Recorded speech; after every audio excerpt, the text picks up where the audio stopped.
그날 밤 궁궐은 유난히 고요했습니다. 마치 누군가의 숨이 멎은 뒤 세상의 시간이 함께 멈춘 것처럼요. 강철은 다시 돌아왔습니다. 조금 전까지 비비를 안고 있었던 강철이는 아무 말 없이 눈물도 없이 말입니다. 사람이라면 그 감정을 울음으로라도 토해냈겠죠. 하지만 그는 천년을 버텨온 이무기였습니다. 그 오랜 시간에도 잊히지 않던 단 하나의 연민, 형제가 자신의 품에서 사라진다는 두려움이 그를 잠시나마 사람으로 만든 것이었습니다. 여리는 말이 없었습니다. 그리고 속으로 생각합니다. 비비가 스스로 그 길을 선택했다는 것, 강철이 그 죽음을 막을 수 없었다는 것, 그리고 누군가는 반드시 그 결과를 안고 나아가야 한다는 것까지. 여리는 결심합니다. 팔척귀의 정체를 끝내 밝혀내겠다고. 왕은 여리에게 팔척귀의 뒷배가 김봉인이라는 말을 듣고 혼란에 빠집니다. 여리의 말이 사실이라면 팔척귀는 이 나라 왕가의 피를 원망하는 귀신, 누군가가 그를 도구처럼 부리고 있다면 더 큰 비극이 다가올 수 있다는 뜻. 왕은 김봉인을 불러 조용히 말합니다. 봉인 대감, 그대는 이 나라의 진짜 주인인가? 봉인은 한참을 침묵하다 고개를 끄덕입니다. 전하, 저 역시 이 나라를 지키고 싶었습니다. 다만 방식이 달랐을 뿐입니다. 그 말 속에는 귀신보다 무서운 권력의 야망이 숨어 있었습니다. 왕은 그를 용서하지 않았습니다. 하지만 죽이지도 않았습니다. 이제부터 그대의 이름은 역사에서 지우겠다. 그것이 이 나라를 위한 마지막 잡이다. 김봉인이 떠난 자리에 여리가 있습니다. 왕은 여리에게 명합니다. 내일 바로 용담골로 갈 것이다. 팔척귀가 태어난 바로 그 땅. 그리고 아직 아무도 들춰보지 못한 100년 전의 비밀. 여리는 그 말에 고개를 끄덕입니다. 예, 반드시 진실을 밝혀내겠습니다. 팔척귀. 그는 단순한 악귀가 아니었습니다. 누군가의 이름 없는 복수.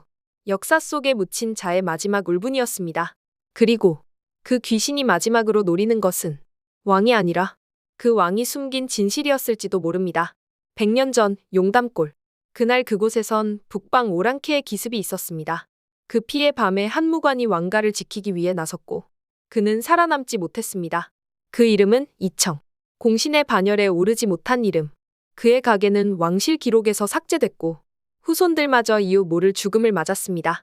그리고 그 복수는 팔척귀라는 이름으로 돌아온 것입니다. 여리는 강철 몰래 팔척귀의 호패를 품고 화덕차사를 부르려 합니다. 그 아이를 보내야 한다면 제 손으로 보내겠습니다. 할머니 넙덕처럼. 여리는 자신이 무당임을 자각하고 받아들입니다. 도망치지 않기로 한 겁니다. 운명이라면 스스로 걸어가야 한다는 듯이. 한편 강철은 고민에 빠집니다. 비비의 죽음, 여리의 각성, 그리고 점점 흐려져가는 자신의 야광주. 그는 알고 있습니다. 팔척귀를 천도하려면 그 마지막 남은 야광주를 태워야 한다는 것을. 그 아이는 몰라도 된다 라고 말했지만 여리는 알고 있었습니다. 전에 강철이가 비비와 대화를 하는 모습을 우연히 듣게 되었죠. 비비는 승천을 위해 사람을 희생하고 강철은 여리의 기도를 바랬다면 이번에는 달랐습니다. 이번엔 사람이 이무기를 살릴 거다. 강철은 사람의 감정에 흔들립니다. 그건 연심이었고 사랑이었습니다. 죽은 줄만 알았던 비비. 그는 사실 살아있었습니다. 풍산의 손에 의해 거짓 죽음을 연기한 채 팔척귀의 실체를 추적하고 있었습니다. 형님이 나를 죽인 걸로 믿게 해. 그래야 흔들리지 않을 테니깐. 용담골의 한적한 산속. 최원우는 낡은 고문서를 들여다보고 있었습니다. 그 문서에는 자신이 모셔온 조상이 팔척귀의 삶과 얽혀 있다는 사실이 기록되어 있었습니다. 13년 전 나는 이 진실을 숨겼다. 팔척귀가 왕가의 피를 노린 이유. 그 원흉은 바로 우리 집안이었다. 최원우는 서찰을 꺼내 왕에게 모든 진실을 고백하기로 결심합니다. 죄는 숨긴다고 없어지지 않지. 이제는 끝을 맺을 때다. 그리고 그 시각. 왕실 내에서는 또 다른 죽음이 일어납니다. 익명의 인물이 중전에 침전에 나타났고 한 줄기 검은 기운이 뿜어져 나옵니다. 그 여인 왕의 피를 가졌으니 그녀도 대상이다. 팔척귀는 이제 왕의 피에 흐르는 모든 존재를 향해 다가옵니다. 그 복수는 단 하나의 원한을 넘어 역사를 지우기 위한 전쟁이 되고 있었습니다. 한편 왕은 불안한 기색으로 경기석 안경을 쥐고 있습니다.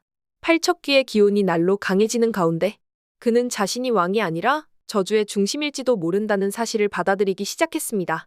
왕은 결심합니다. 이번에는 피하지 않겠다고. 그 진실이 얼마나 무거운 것이든 지금은 직면해야 할 때라고. 용담골 팔척귀의 혼이 잠들어 있는 곳. 그리고 그곳엔 100년 전의 단서가 남아 있었습니다. 한편 여리는 혼자 무너진 사당 한가운데 한 줄기 안개가 서려 있었고 그 안에서 한 남자의 형상이 보이기 시작합니다. 여리는 말합니다. 넌 누구냐? 이청이다. 팔척귀가 처음으로 말을 건넵니다. 왜 이토록 많은 사람을 죽였어? 나는 죽지 않았다. 다만 잊혔을 뿐이다. 그것이 복수의 이유야? 내 이름을 지운 그들에게 기억하게 할 뿐이다. 여리는 흔들립니다. 그는 괴물이 아니라 기억을 갈구하던 인간이었습니다. 하지만 그 순간 팔척귀의 기운이 여리를 감쌉니다.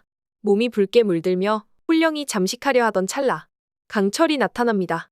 자신의 야광주를 빛내며 팔척귀와 맞섭니다. 이제 그만 끝내자. 야광주의 빛이 강철을 휘감고 사당 전체가 뒤흔들립니다. 형님, 안 돼. 지금 쓰면 비비. 살아있었던 거냐? 방해하지 마. 이건 나의 선택이다. 형님은 언제나 날 지켜줬어. 이젠 내가 형님을 지킬 차례야. 나를 용서하지 않아도 돼. 그래도 형님은 살아야 하니까. 그 순간 팔척귀 안에 있는 야광주가 빛이 나더니 순간 산산이 흩어집니다. 강철은 소리를 지릅니다. 비비야. 팔척귀는 순간 쓰러집니다. 하지만 타격을 입었을 뿐 사라지지 않았습니다. 팔척귀는 나는 도구였을 뿐이다. 증오를 이용당한 채 여리는 울며 외칩니다. 이제 그만둬라. 그 모든 분노를 여기에 두고 떠나라. 팔척귀는 그녀를 바라봅니다.